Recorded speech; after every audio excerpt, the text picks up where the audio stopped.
कांठ के गढ़ी में ईदगाह और ग्राम गढ़ी में मुस्लिम समुदाय के लोगों ने पढ़ी ईद उल फित्र की नमाज। कांठ ईदगाह और ग्राम गढ़ी ईदगाह में मुस्लिम समुदाय के लोगों ने ईद उल फित्र की नमाज हर वर्ष की भांति इस वर्ष भी पूरी शांति और भाईचारे और रमजान के 30 दिनों के पवित्र रमजान माह के समापन के बाद कांठ ईदगाह और ग्राम गढ़ी ईदगाह में मुस्लिम समुदाय के लोगों ने बड़ी संख्या में एकत्र होकर ईद की नमाज अदा की। नमाज के दौरान पूरे क्षेत्र में सौहार्द और अनुशासन का माहौल देखने को मिला। सुबह से ही ईदगाह हो के आसपास लोगों की भीड़ जुटनी शुरू हो गई। बच्चे, बुजुर्ग और युवा सभी नए कपड़े पहनकर और खुशियों के साथ ईदगाह पहुंचे। नमाज से पहले इमाम द्वारा रमजान के महत्व, रोजे की पवित्रता और आपसी भाईचारे का संदेश दिया गया। उन्होंने लोगों से समाज में शांति, एकता और प्रेम बनाए रखने की अपील की। नमाज अदा करने के बाद लोगों ने एक दूसरे को गले लगाकर ईद की मुबारकबाद दी। ईद मुबारक की गूंज से पूरा माहौल खुशनुमा हो गया। इस दौरान लोगों ने अपने घरों में सेवइयां और अन्य पारंपरिक पकवान बनाकर खुशियां साझा की।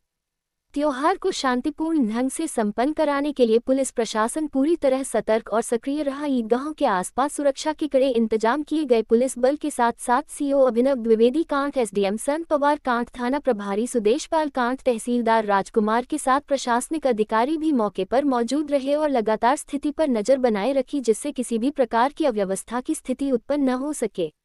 स्थानीय प्रशासन ने पहले ही क्षेत्र में शांति बनाए रखने के लिए आवश्यक दिशा निर्देश जारी किए थे, जिनका सभी लोगों ने पालन किया। प्रशासन और जनता के बीच बेहतर समन्वय का परिणाम रहा और पूरा ईद की नमाज बिना किसी व्यवधान के सफलतापूर्वक संपन्न हुई। इस अवसर पर नगर पंचायत कांठ के अध्यक्ष इकबाल आलम, नेता जुल्फिकार अहमद के साथ कई सामाजिक और धार्मिक संगठनों ने भी लोगों को ईद की शुभकामनाएं दी और आपसी सौहार्द बनाए रखने का संदेश दिया। कांठ और ग्राम गढ़ी में ईद का त्योहार पारंपरिक उल्लास, अनुशासन और भाईचारे के साथ मनाया गया, जो समाज में एक सकारात्मक संदेश छोड़। गढ़ी से बेबाक न्यूज ऑनलाइन के लिए मोहम्मद रफी की रिपोर्ट।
ये देखो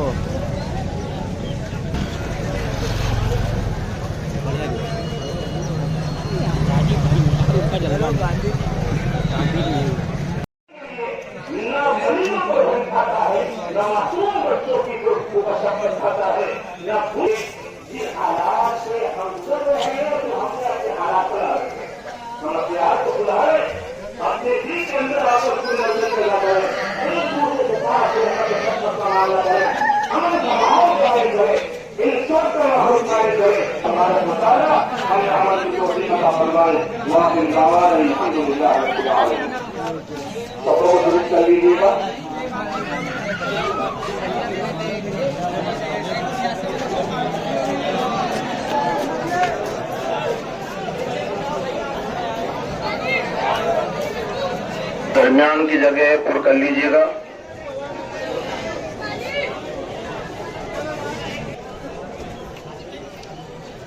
माइक नहीं बोल रहे कर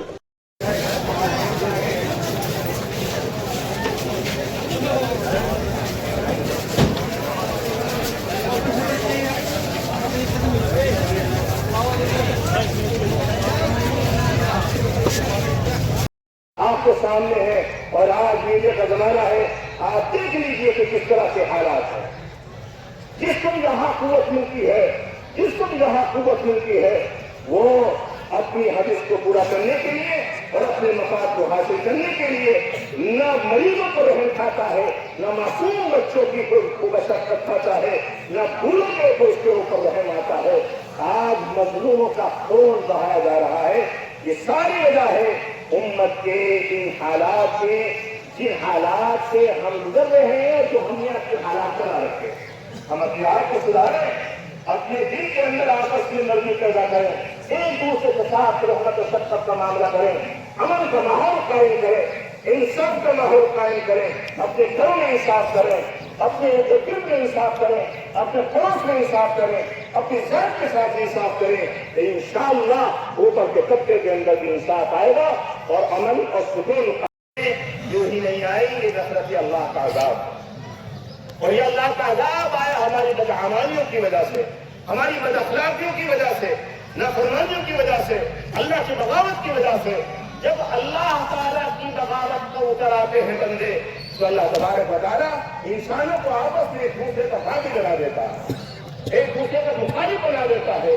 अगर हम ये चाहते हैं कि हमारे मुआशरे समाज के अंदर सुकून और इत्मीनान के हालात कायम हों, अमन के हालात कायम हों, तो आज हमें जरूरत है अपने घरों में इंसाफ कायम करने की, अपने घरों में इंसाफ कायम करने की। और आज वालिदैन के साथ इंसाफ करें, वालिदैन करने में मजबूर रखो। ये हदीस कुदसी है। अल्लाह तबारक व तआला ने बहुत वाज़ेह अल्फाज में ये ऐलान फरमाया है कि जब बंदों के दरमियान हमदर्दी और खैरखाही और फर्माबरदारी के हालात होते हैं, तो अल्लाह तबारक व तआला पूरे समाज में अदना से लेकर ऊपर तक के इंसानों के दिलों में रहमत आपके सामने है। और आज मीडिया का जमाना है। आप देख लीजिए कि किस तरह के हालात हैं। जिसको जहां कुव्वत मिलती है, जिसको जहां कुव्वत मिलती है, वो अपनी हदीस को पूरा करने के लिए और अपने मकाद को हासिल करने के लिए न मरीजों को रहम खाता है, न मासूम बच्चों की कोई मशक्कत खाता है, न भूलों के कोई उसके ऊपर रहम आता है। आज मजलूमों का खून बहाया जा रहा है। ये सारी वजह है उम्मत के इन हालात के, जिन हालात से हम गुजर रहे हैं, जो हम यहाँ के हालात बना रखे हैं। हम अपने आप को सुधारें, अपने दिल के अंदर आपस में नरमी पैदा करें, एक दूसरे के साथ रहमत और शफ़क़त का मामला करें, अमन का माहौल कायम करें, इंसाफ का माहौल कायम करें, अपने घरों में इंसाफ करें, अपने गिरद में इंसाफ करें, अपने पड़ोस में इंसाफ करें, अपनी जात के साथ इंसाफ करें। तो इंशाअल्लाह ऊपर के तबके के अंदर भी इंसाफ आएगा और अमन और सुकून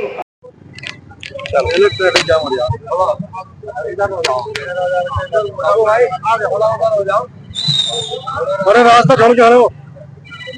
चेयरमैन साहब, ईद की नमाज के बारे में आज ईद उल फित्र की नमाज अदा की गई है और इससे पूर्व एक माह जो रमजान का था उसमें 30 रोजे मुस्लिम समुदाय के लोगों ने रखे। इबादत का महीना था, रहमतों का महीना था। ऊपर वाले से सब लोगों ने अपने मग़फ़िरत के लिए दुआएं की, अपने बुजुर्गों के और अपने उज्जवल भविष्य के लिए अल्लाह पाक से जो है दुआ की। तो मैं आज ईद उल फित्र के मुबारक मौके पर अहले कांट को, क्षेत्रवासियों को और देशवासियों को दिल की गहराइयों से बहुत बहुत मुबारकबाद पेश करता हूं।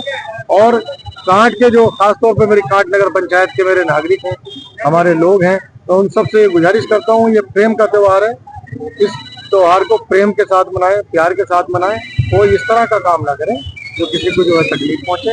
और खास तौर पर मैं नौजवानों से अपने ये गुजारिश और अपील करूंगा कि वो आज खुशी का दिन है, बाइकों पर, कारों पर जो घूमने का काम करते हैं वो बहुत सावधानी पूर्वक आए जाएं और कोई ऐसा काम ना करें जिससे कोई ऐसी हमारे देश में ऐसी खबर आए जिससे दिल को तकलीफ हो, परिवार को, शहर को तकलीफ हो। तो बहुत सावधानी पूर्वक अपने बाइकों से घूमें और कारों से घूमें। इसके लिए मैं उनसे खास तौर पर जो है अपने नौजवानों से जो गुजारिश करूँ। पुलिस प्रशासन के बारे में क्या कहना चाहते हैं? प्रशासन, पुलिस का, प्रशासन का मैं खास तौर पर जो है ईद उल फित्र की नमाज अदा होने पर पुरसकून अदायगी के लिए मैं कांट प्रशासन का, पुलिस का दिल की गहराइयों से शुक्रिया अदा करता हूँ कि उन्होंने अपनी लगन मेहनत के साथ इसको अंजाम दिया। और खास तौर पर कांट क्षेत्र वासियों का भी मैं शुक्रिया अदा करता हूँ तो बिल्कुल अमन और अमान के साथ ईद की नमाज अदा की गई, उसके लिए बहुत बहुत शुक्रिया। धन्यवाद। शुक्रिया भाई। भैया हटा